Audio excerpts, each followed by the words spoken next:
These are the tools I used when I was starting to paint loose watercolor flowers. The brushes are just random brushes. I think they may be just children's brushes. And if you search on the internet, you can see these brushes usually come in a bunch of different sizes and are very affordable.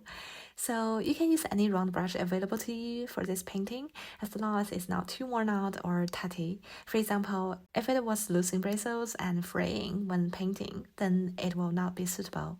I'm using turquoise blue and indigo from Holbein Watercolor paint for today's flowers. First, I'm taking a thick brush and then adding this lighter blue, which is already rehydrated with water on the palette. Then I'm using the brush to gently touch on the paper like this. Flowers with lots of petals can be a bit overwhelming to paint.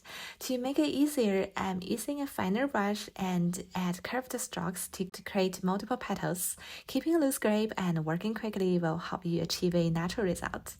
Straight after painting these, I'm using the third brush loaded with the darker blue indigo, dabbing it here and there on the white flower head, taking care not to cover too much of the flower with this darker color. If there is too much water sitting on the paper, you can use a napkin to absorb some paint from the brush.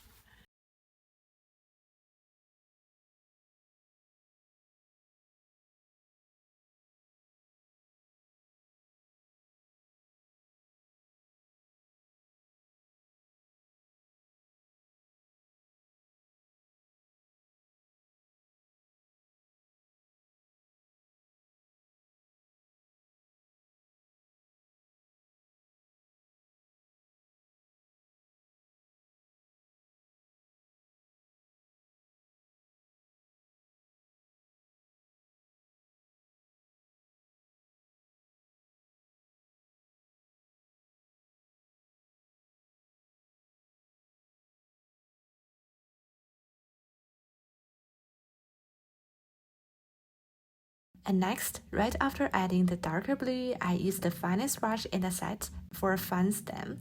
Now I'm adding some black to the bottom of the flower head. Something worth mentioning is that as the whole flower is wet, we should use a fine brush and use the black which isn't too watery. When painting, it's easier to only start from the most bottom part where the flower stem begins, just in case the black spreads too much to make the whole painting muddy and unnatural. And finally, I'm painting the stem using the same brush. Painting a very fine line helps improve this final outcome. If you cannot paint a very fine line at the moment, don't worry, it's just a matter of a little practice. You will quickly get the hang of it after a few paintings. And also, if you find that water control when line painting is challenging for you, check this video out. I go through how different amounts of water will affect the outcome of your fine lines and lead to different results. So now the first flower is done, and then I'm painting the second flower using exactly the same method.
Finally, I'm loading up some dark blue and splattering it on the paper to create decorative dots.